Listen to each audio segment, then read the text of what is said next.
My name is Reverend Christina Neilson. I am the Stewardship Consultant for the Central East Regional Group, and I'm also the Joan Van Beesler of the St. Lawrence District, which I like to say it that way.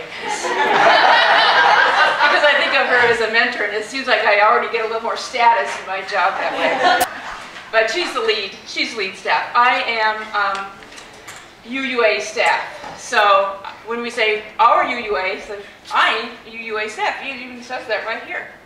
Congregational Life Department, which is why I'm called a Congregational Life Consultant, which used to be called the District Executive. So all these titles are changing, but it's all about serving congregations and helping us grow well within them and beyond them. So I love this job, but before I did this job, I was the minister at Southwest Unitarian Universalist Church, and I know some of you here, so raise your hand. And this is the first time I've seen them. I'm in that warp where you're not supposed to have any contact with the congregation, so it was a very emotional reunion for me. So good to see you guys. It was strange moving from parish staff to district staff because I don't have to preach every Sunday, which feels completely weird. And Christmas, which was the busiest time always for parish minister, nothing. I called people, I didn't get calls. So it's like, I was grateful for that. Because during that time we got to spend a lot of time working on our district meeting, which is going to be a joint meeting of Ohio, Meadville, and St. Lawrence. So I want to officially welcome you, invite you to Niagara Falls in April for our joint annual meetings. I think it's a great way of collaboration that we've done together, just as this workshop is a collaboration in between different departments. We're both UUA staff, but she works with Stewardship and Development, I work with Congregational Life. So we're going past those traditional boundaries to work together and collaborate, and it's fabulous. And you know, it was important to get veiled here to re-experience winter, because you know, you gotta stay humble. You gotta stay humble. So, nothing like a good snowstorm to do that. So today I'm going to talk about the courageous heart. And we're going to take Vale's wonderful imagery and theological base that she set for us today and turn that into some nuts and bolts that you can take home to institute in your congregations. So how do we make theology work in our churches? And I wonder how many of you saw the movie Lincoln. Lincoln? Okay, I was just at a 200-year anniversary at the Auburn, New York church, and they celebrated two historical leaders from that church, the Reverend Lee, who was in that movie, the one who was married to the black woman at the end of the movie, and then also Seward, who was, I think, Secretary of State, or, yeah, Secretary of State. And he was they were both Universalists from that church.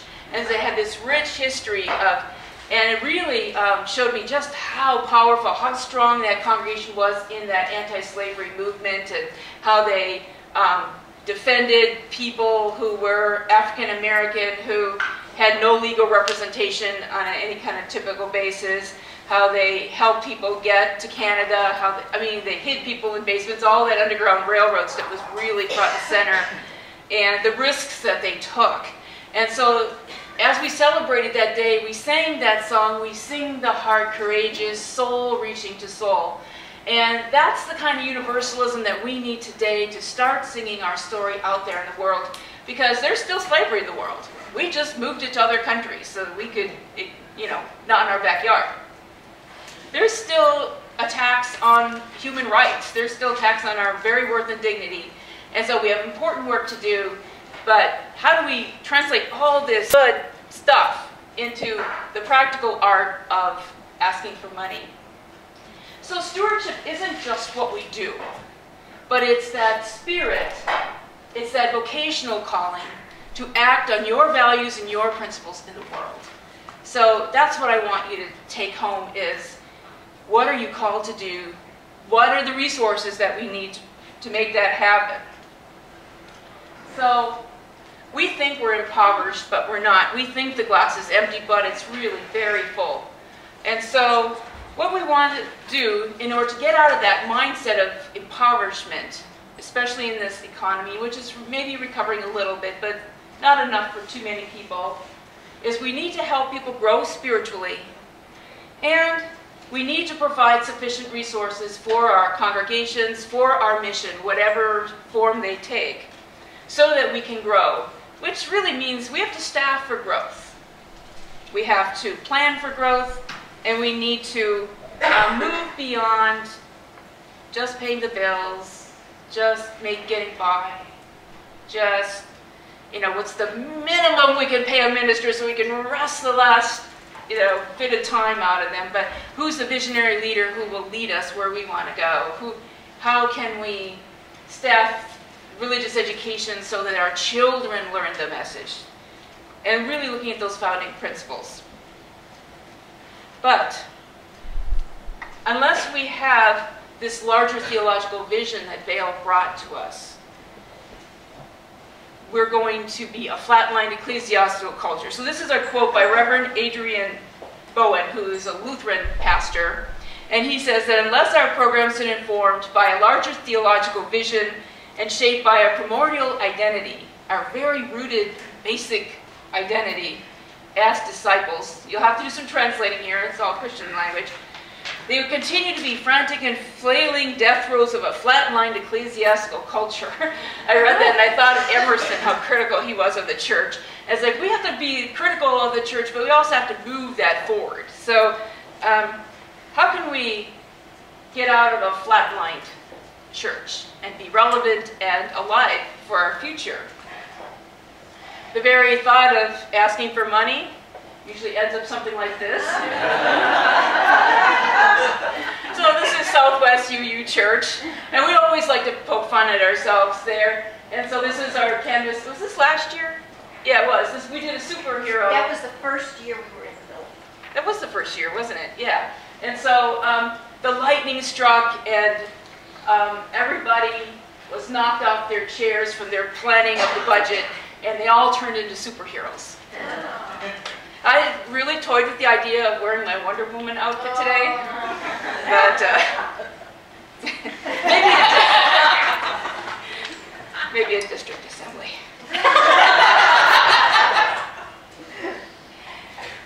I'm still learning those appropriate boundaries for the new job. So, anyone relate to that? Chaos, anxiety, a little, what do we do now?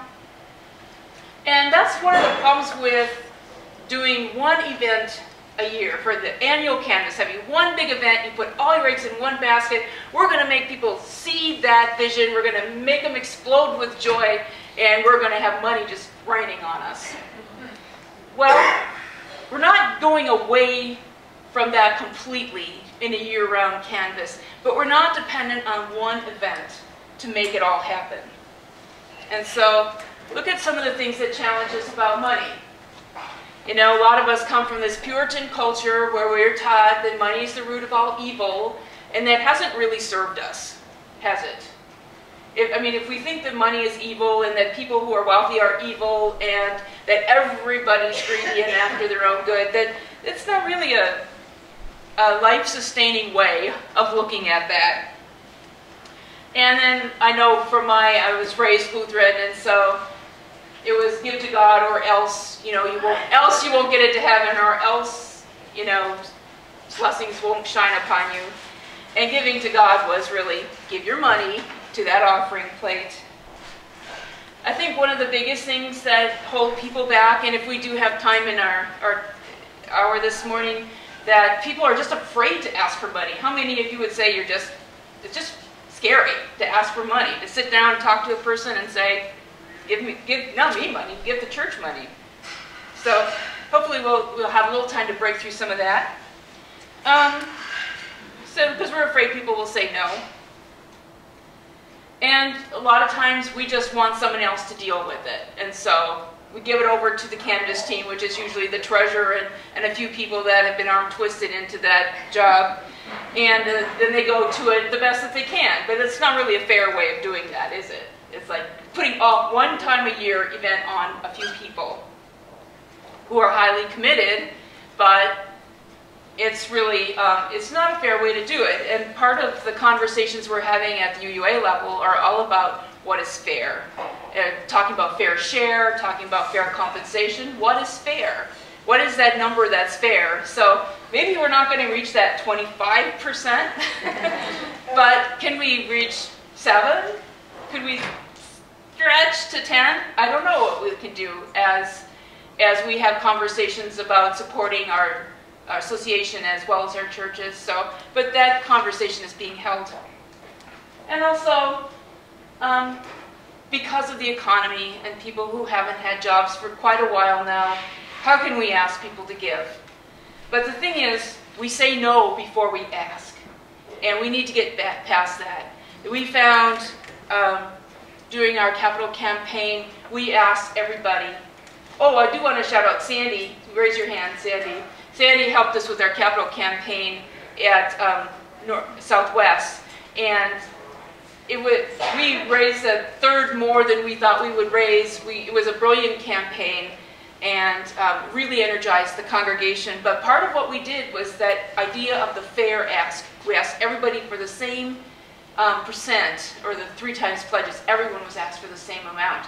So if someone gave $50 a year, then they had to find $150. If someone was $10,000, then they found $30. So it was the same shift. And that was something that felt fair to people. And people who had very little money could still point to a chair and say, I bought that chair, or I helped put that microwave in the kitchen. And then the other people could say, I still want to see a stained glass window with that nice round window. So there was still dreaming that happened after it. So we asked people, even in that economy, to give, and they were very generous. So if you've seen other workshops that have done, I can talk more about that. That's not my focus today. Today is about how do we make this more of a year-round effort so that we're not dependent on this one event, on this small group, to make it all happen. And so the reasons why you should do this one is to decrease the impact of donor fatigue. By having everything happen all at once, you're asking for like this large sum of money that if they've just done that, especially like after the capital campaign, they might feel like, I just can't do it anymore. When you do it in multiple events, then they can start to see more of that vision, where if you've just finished something big and then you're still going for something more, then it's harder to really grasp that. So this makes it a little bit more user-friendly. It especially makes it user-friendly for our young adults who you go and ask for, let's imagine that you actually ask for 5% of their salary to be given to the church. They're going to go, what? They're much more likely to be able to say, I want to support this. If you had an ATM here, I could go and, put some money here. Or if you had an app on your phone where you could donate to the church, make it easier. And so there's a way of doing this all year round. Now, I will acknowledge, and this is why I call this the heart courageous, that doing that is scary for treasurers in particular, who like to have a number and to know what the budget's going to be. This is going to create a more valuable budget, and you're going to have to, fly by the seat of your pants a little bit more. This creates a learning community of generous donors, and rather than foster dependence on a few leaders. And so one of the things we did before we did our capital campaign is we did a pledging drive where we had everybody talking to each other on my speed pledging way. So it was one-on-one, but it was no more one small group of people asking for money. It was everybody had to ask and everybody had to answer.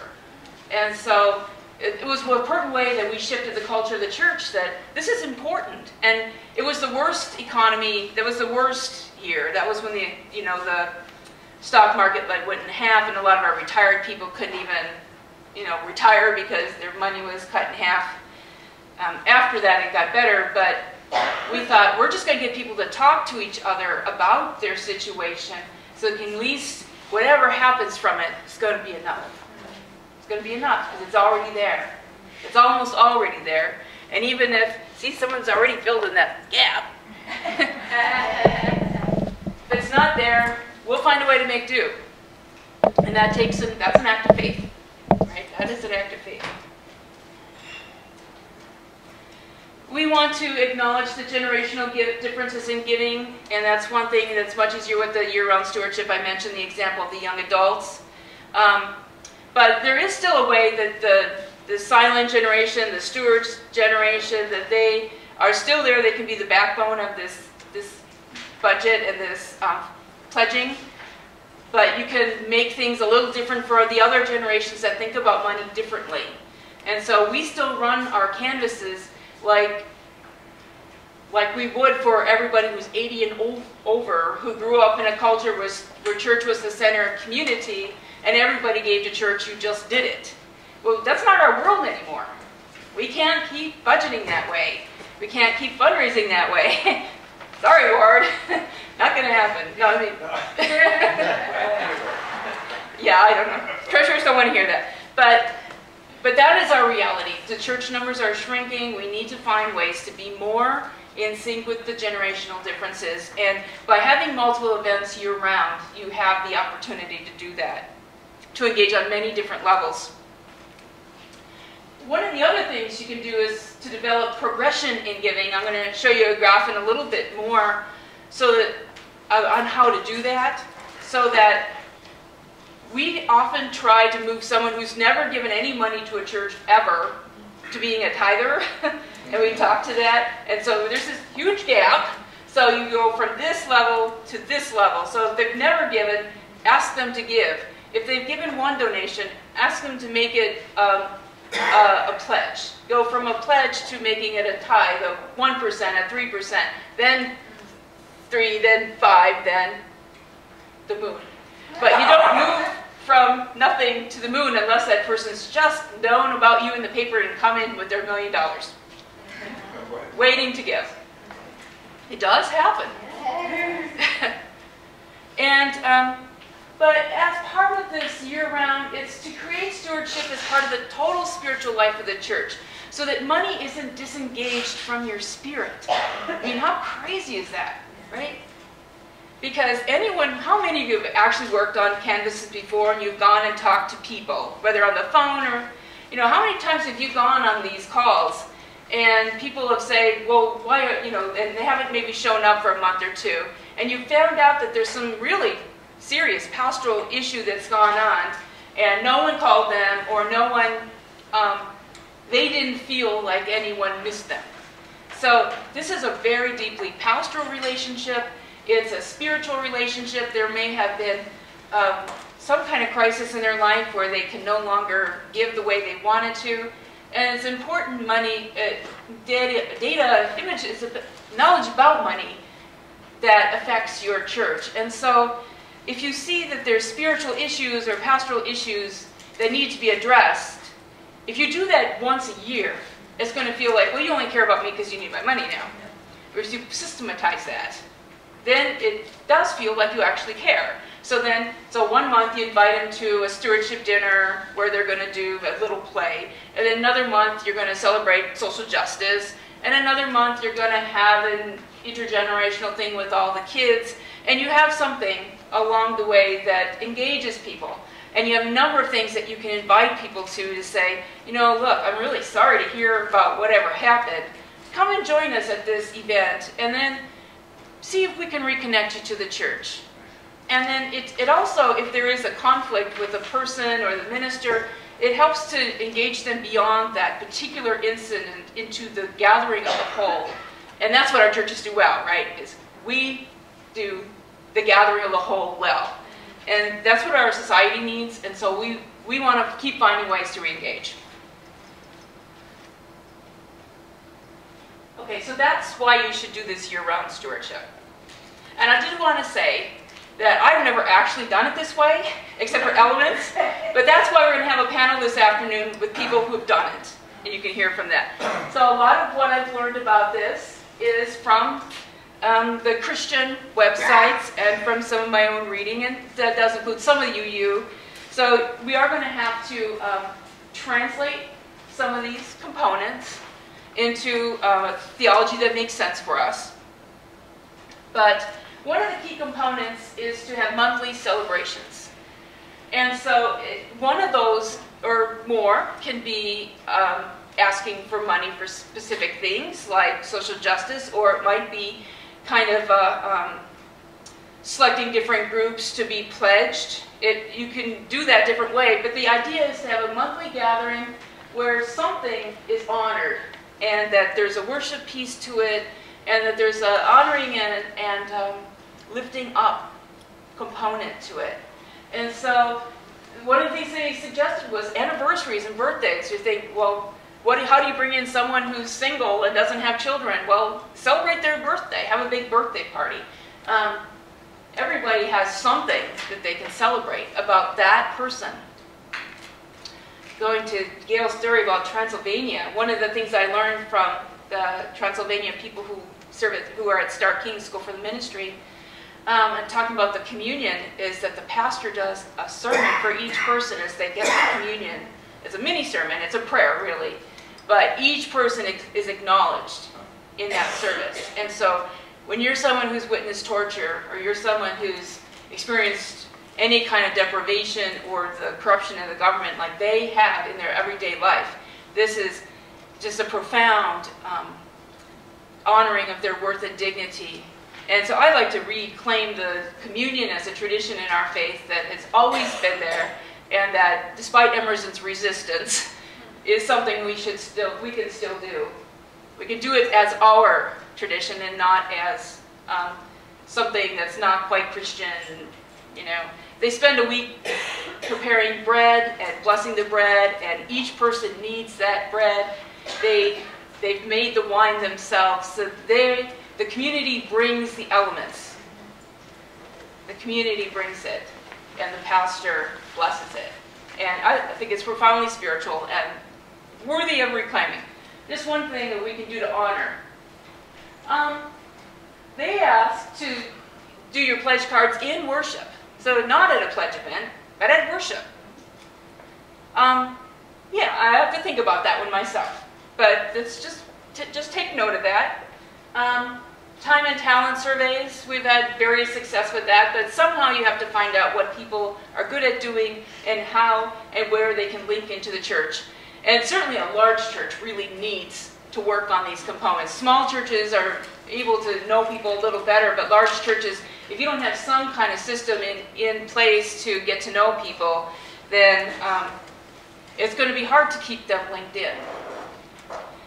Special recognition, awards, meals, you know, we do the ribbons for the Stewardship Fair Share. Just something that recognizes that we thank you for your gift. And in Lutheran, they talk about a prayer team for people to recognize teams, or to recognize needs of people. And like I said, when I did any canvassing, I came up with all kinds of different needs out there. And some way to filter that back through a lay-led, or part of a lay pastoral team, that it's not just the pastor, but it's of course important, but that there's people praying for each other or recognizing that a need exists.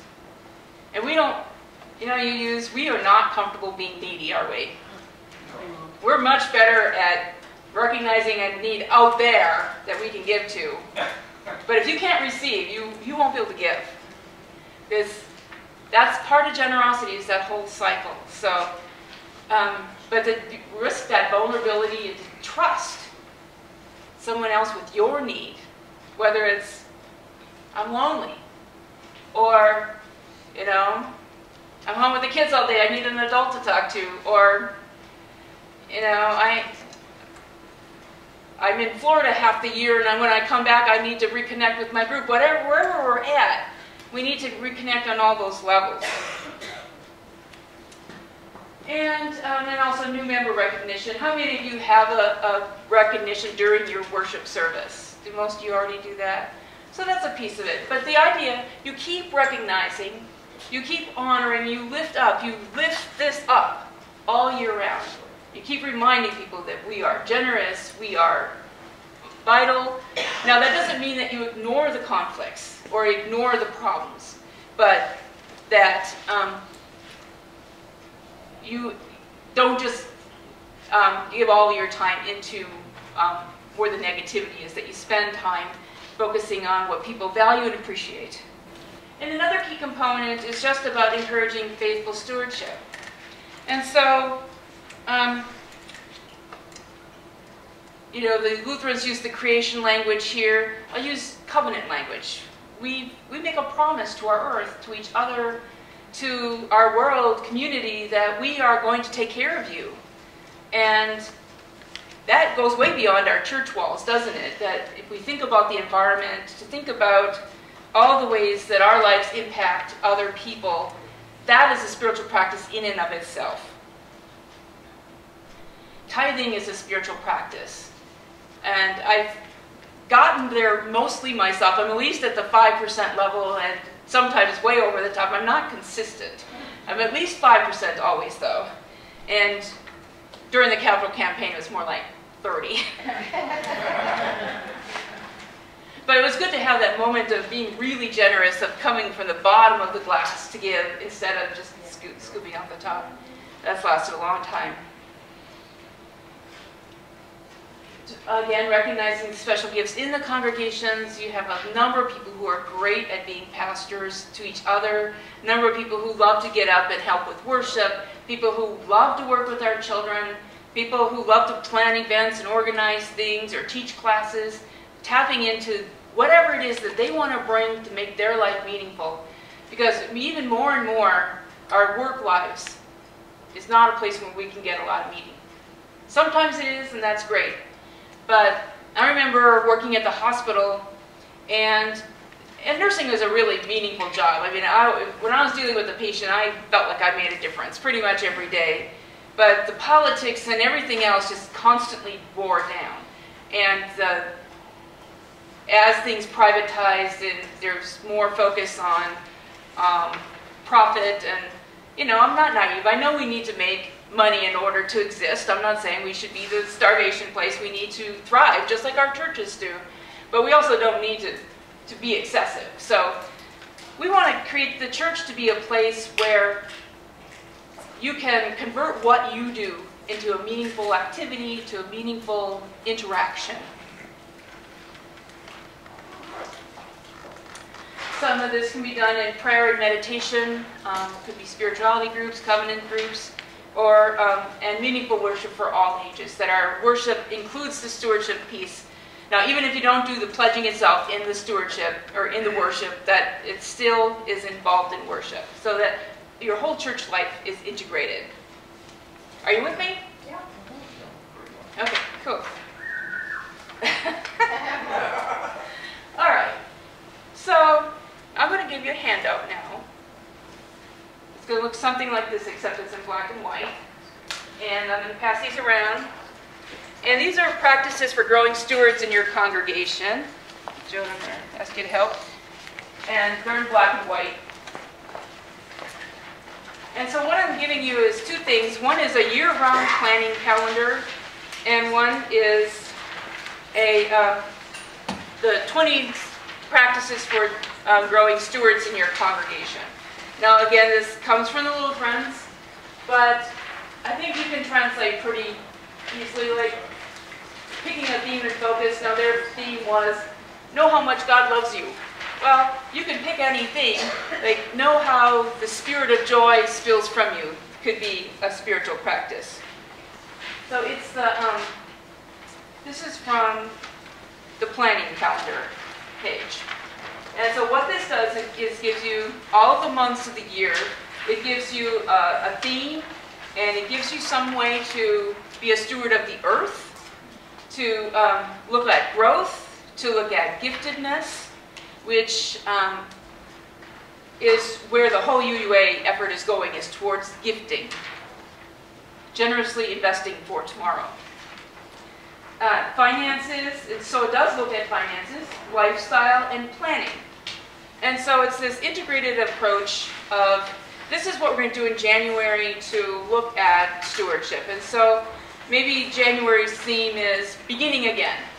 And so what is something for earthkeeping that's beginning again? It might be, well, I'm going to start recycling. Or I'm going to expand recycling. Oh, now I'm going to talk food here. Yeah. Great. Thank you for bringing the food. We are witnesses to abundance everywhere. And a growth idea might be to read one of the books out on stewardship. Giftedness might be that you're going to fill out the time and talent survey. Lifestyle is, it could be offering a retreat, it could be offering a class, it could be a meditation offered at the church. And planning. I like to actually start off my year reviewing my vision and mission for myself. As well, what worked last year, what didn't work, and am I really in alignment with my values and my life? And so I think that's a great January task. But each month, they have a different thing that you can do. And so each person in your congregation can engage on a spiritual level, something that enhances their own generosity and stewardship. This is way different than them thinking about their pledge, right? This is like, gosh, what are my talents? I can't do anything. Well, gee, I got up, I got dressed, I brushed my teeth, I put on a sweater that, well, doesn't clash with the pants. I'm doing pretty good so far. And like if we're at the bottom of giving, we're just going upward, right? Yes. So it is a spiritual practice to sort of wake up in the morning and to say, who am I today and what can I do? And revitalize yourself. So I'm not going to go over everything on this. I'm going to let you take this home so you can look at some ideas to bring to your church for study groups, for conversations, for projects, for all kinds of different things. You could have a group study group on Ask, Thank, Tell, which we did a few years ago at the stewardship workshop. You could do a membership committee orientation of new members and have them identify their gifts. But how often do we do that with members who've been 20 years and beyond? I mean, we don't have the same gifts that we had when we came. Churches allow us to develop capacity in a large way. That was certainly true for me. I used to be board president at my church, and I hadn't really thought of and I was a young adult, and I came in and I got to be board president as a young adult. And that was really cool. Doing that job gave me skills in leading meetings, gave me skills in planning little mini worship to start off the meeting. It gave me all kinds of depth of knowledge of the congregation. Those were things I was able to apply to my job and advance in my job like magic. And so what spiritual development we do in our congregations translates out to the world very immediately to your jobs, and then beyond that to our communities and to the world. So anything you do that way is not a waste of time. No, you're not asking for the pledge, and you're not getting that money in that concrete way right in front of you, but you're developing stewards, and you do that over time. The next page that I gave you is the spiritual practices. And this is, again, it can be individual for some of these, and some of these are congregational activities. And there's a variety of opportunities for service and developing budgets that are program-oriented, that include a prayer life, that includes social justice. And then it's not just doing something, there's a reflection piece to it. So that's bringing that spiritual part in again. I got the action, reflection, action model. And so if someone makes a pledge of $300, and then they think about that for next year, and they've been involved in the church for another year, and they might stop to think that this church is really important to me, and I really want to support better in that, or more as I'm able in the forward direction. And so by asking people to reflect, I mean, that's a basic spiritual practice, right? So, and then you change your course of action depending on what you've seen. Are you still with me? Yep. I didn't want to just dump a bunch of material on you and then run. I'm not running yet anyway. Still all day. So all of this starts with making stewardship personal and then building institutional loyalty and commitment. But you start with how people feel about their pledge. So many people, I can't tell you how many people, don't even understand what a pledge is, what that means, how much money it takes to operate a church. No concept. Spending time talking about that, educating about that is really important. We really started when I was at the church in talking about money in new member orientations, and especially the people who came from a Catholic tradition said, I can't tell you how grateful I am that you are open and honest about money. It's always been this wound, this source of shame, and it goes back to that Puritan thing. But you're just really there and open and honest. You've answered all my questions without blinking and invited me in to give at my level. And that was just astounding to them that we could do it that way. That it wasn't this hidden, sort of dirty little secret, oh, the church is we're going to go steal it from your pocket if we have to. Or try to talk you into giving more than you're able. So we start with making it personal and asking people to reflect on how they feel about their pledge. And then, how do you want to use your money for good in the world? And what role does the church play in that? So it could be not just the actual money you give to the church, but what does your money do? So do you invest in a company that exploits slave labor in China? Do you eat chocolate that, that has slave labor in many different countries? We've looked at fair share chocolate and coffee. We've done that as UUs for a long time. It doesn't seem like a big deal, but it's just one of those little practices that make a big impact on the world. Because we're thinking beyond just me wanting chocolate or a cup of coffee. It's morning and I want my coffee. It's where did that coffee come from? On whose back am I drinking this? See, that's a very different way of thinking about coffee. So conscientious purchasing, conscientious investments.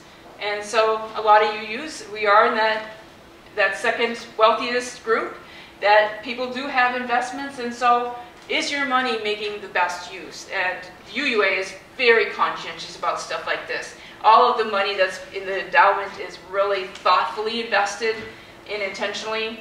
And so that's something we can take as personal spiritual practices and also as churches that have endowments to make that money work for good in the world in that way. There's also donations beyond the church. I'm sure most of you guys have some kind of social justice giving in your communities. Even looking at things like waste and excess. A few years ago, we did a simplicity circle at the church in January. Actually, we started in December because people were so anxious about the idea of giving at Christmas and, the stress of giving a gift to someone who they know can't afford to give something back and all those tensions around that. And it was a really deeply spiritual reflection about what does it mean to give someone a gift that you know they can't use because you should or because that's your family tradition. And so letting people just have a place to voice that without judgment was a huge spiritual transformation. And we also went from that idea to examining waste in our lives and recycling and reusing. For those, if you've heard this story already, I apologize, but when we built the church, or when we remodeled this old church that was over 100 years old, we had this project called the Demo Project, which was don't encourage more obsolescence. Everything that we took out of that church, whether it was paneling or the little metal strips between the things, between panels on the ceiling, or the old carpeting, the theater seats, everything we took out of there got sold or recycled on eBay or free cycle, and the only thing we threw in the landfill was an old sofa and a couple broken theater chairs. So all that, it was amazing, and I was in the building when they came for the carpet, and the guys were just gleeful. They were gleeful that I can do 4 apartments with this carpet, It was amazing. As I might of looked at it as a dirty old blue carpet that, God, there's a lot of blue in this church. So we bought it from the Masons, and everything was Mason blue. But someone else looked at that and said, wow, blue carpet. And it's actually, you know, if you cut around the holes, it was in pretty good shape. So, you know, we were happy to pass it on. It was a mutually beneficial situation. And so we didn't fill any more landfills with that. And then just simplifying lifestyle in general. Also, you know, there's so many ways that we just have too much.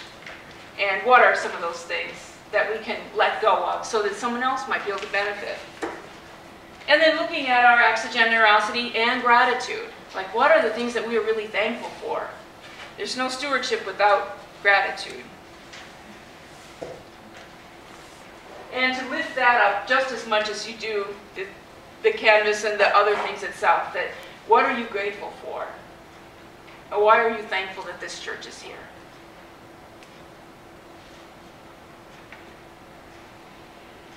So I want to take you back to the progression in giving.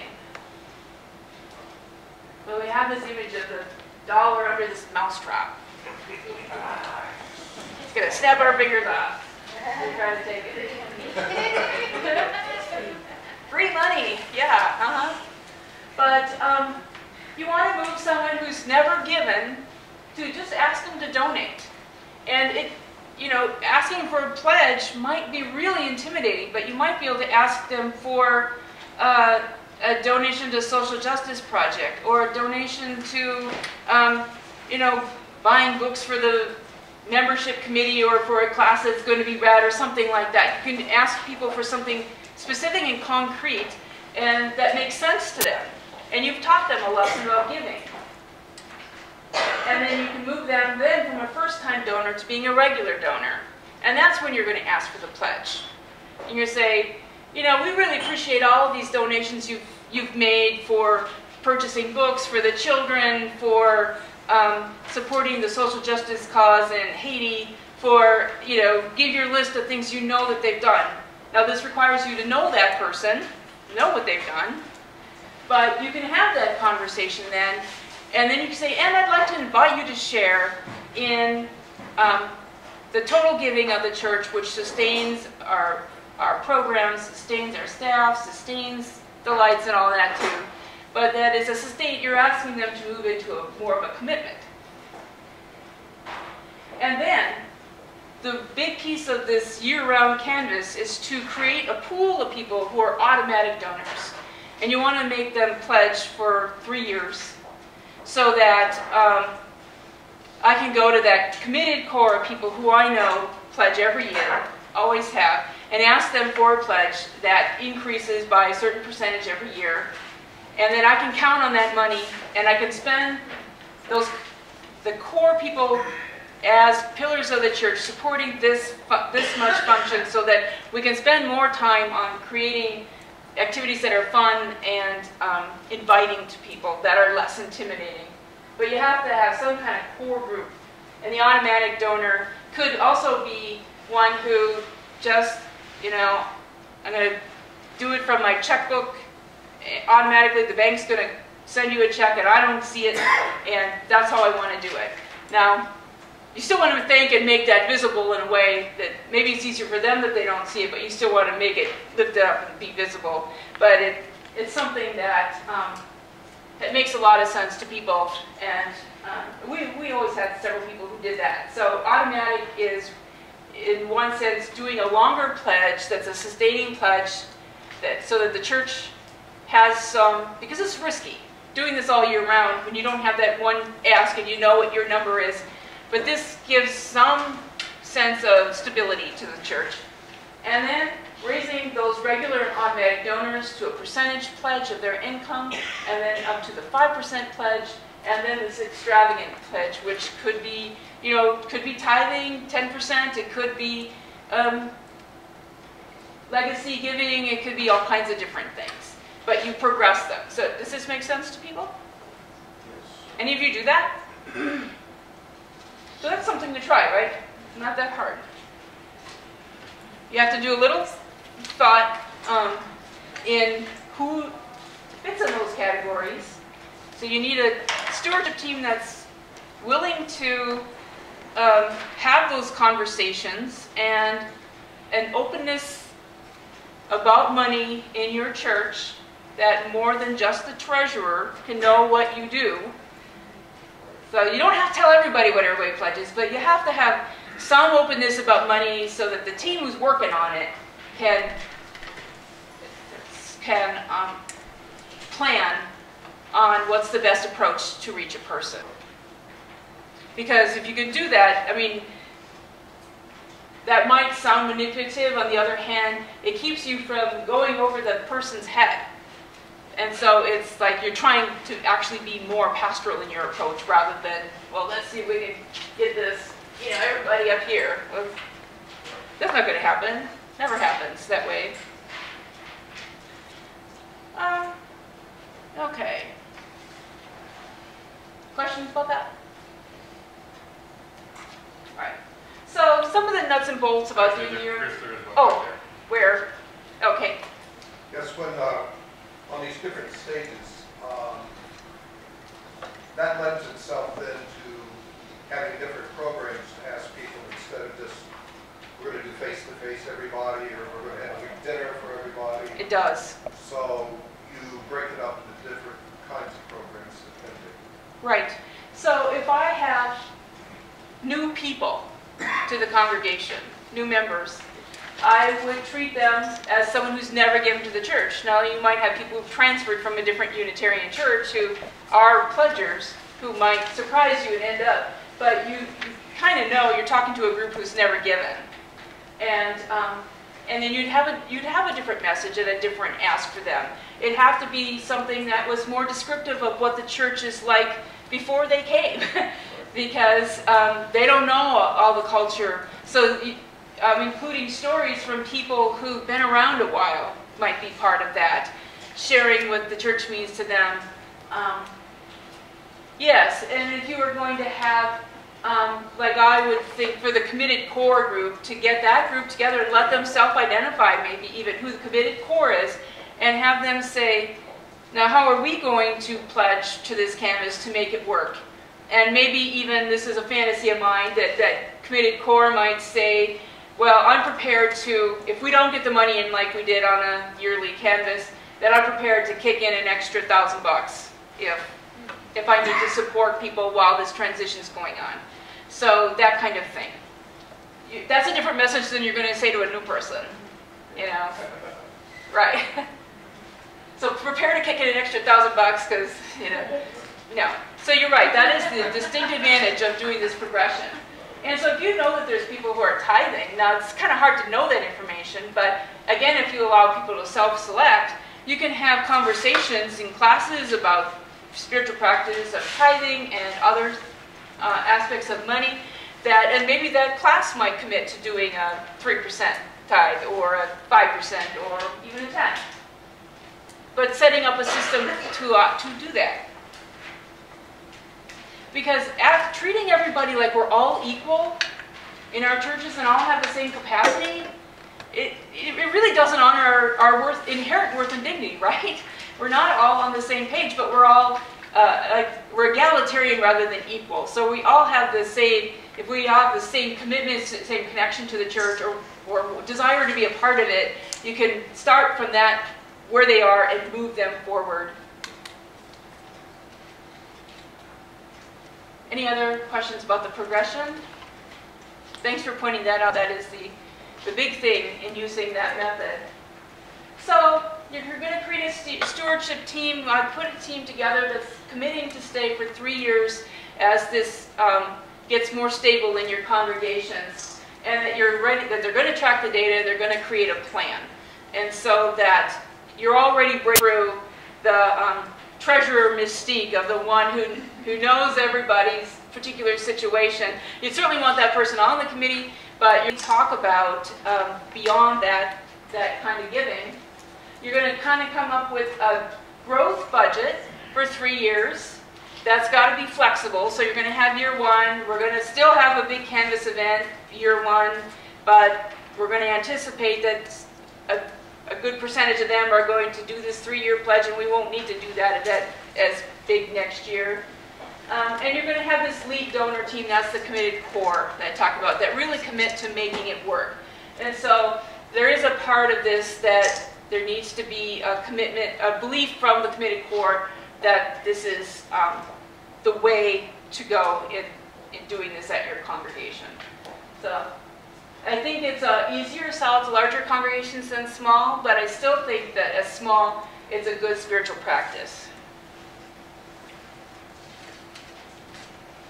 And I put this picture of the horse. It's made out of nuts and bolts, but now you've created a picture of another possibility of what can be used with these raw materials.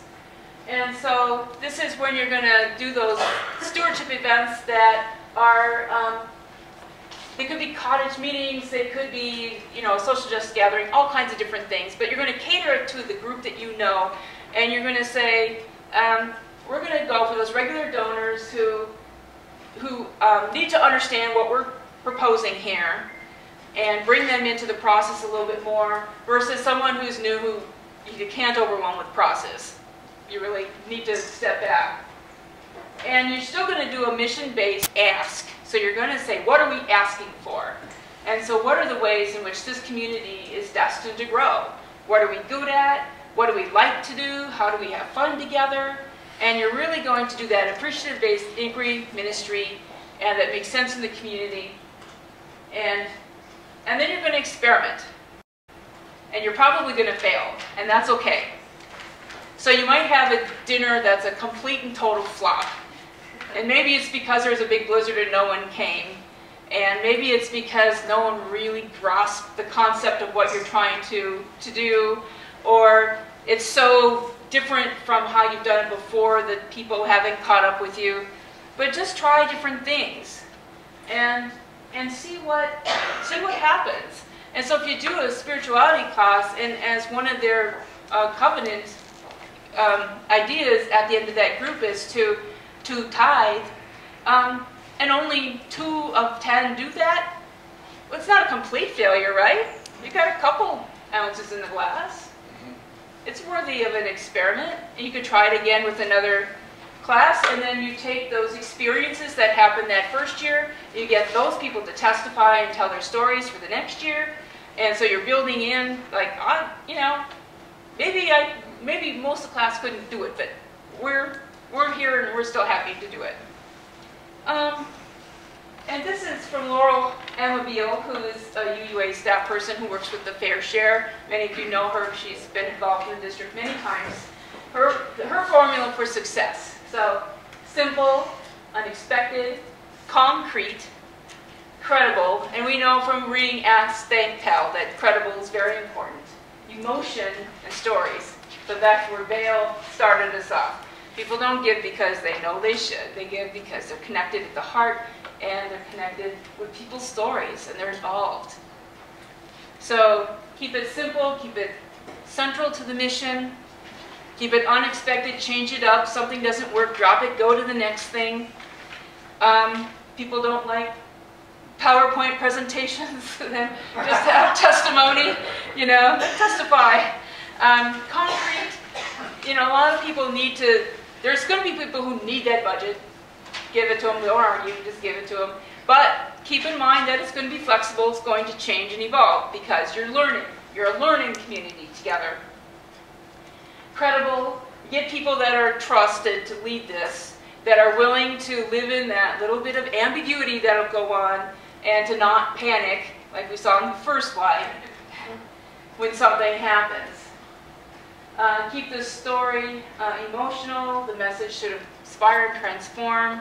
Those of you who are ministers absolutely need to be involved in this process and tell those emotional stories, and not just let, that's what the board does or the lay people to do, that everyone is working for the inspiration and transformation in the church. And the stories can be narratives, testimonies, they can be debriefings, so you get back from doing a social justice thing and you reflect on what happened there. All kinds of ways to share the story. And this is also from Laurel. A top motivator for people to give generously is gratitude. The challenge for professional and lay leaders is to create an environment and ministries for which they are grateful. So I can't tell you how grateful I was that my home church in Livermore, California was there to answer all of my fundamentalist dogma questions when I came to Unitarian Universalism and said, this church can't be real. You know, what do you mean I'm not going to hell? Now, I rejected that idea, but prove it. But I had a minister who was wonderful, who just chipped away at the dogma and you know, engaged my reasoning and sent me off to resources and really saved my life. And so that's why I'm here today to keep saving that, keep our saving message out there. This is kind of my philosophy of leadership, of everything. You don't change anything by fighting the existing reality. To change something, build a new model that makes the old model obsolete. So don't change it just for the sake of change. Change it because you're going to do it better. You're going to do a better job of reaching your people. You're going to be a better church at being welcoming. You're going to create many opportunities for people to engage and be happy and have stories to tell their children. You do it because it's going to work better, because it's going to bond your community in a better way. And this is a picture I love. It's an old Unitarian van. They roll into town, and they stand on the edge there, and they preach the good news. Now, you know, in a way we can't go back, but in a way, I'd like to go back to some of this. You know, and to bring our message beyond our congregations where we're a little too comfortable. You know? Let's say Wonder Woman on there.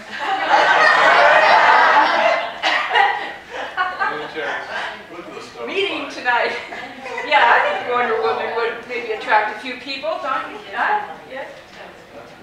We can't go back, but we can use where we've been to move forward.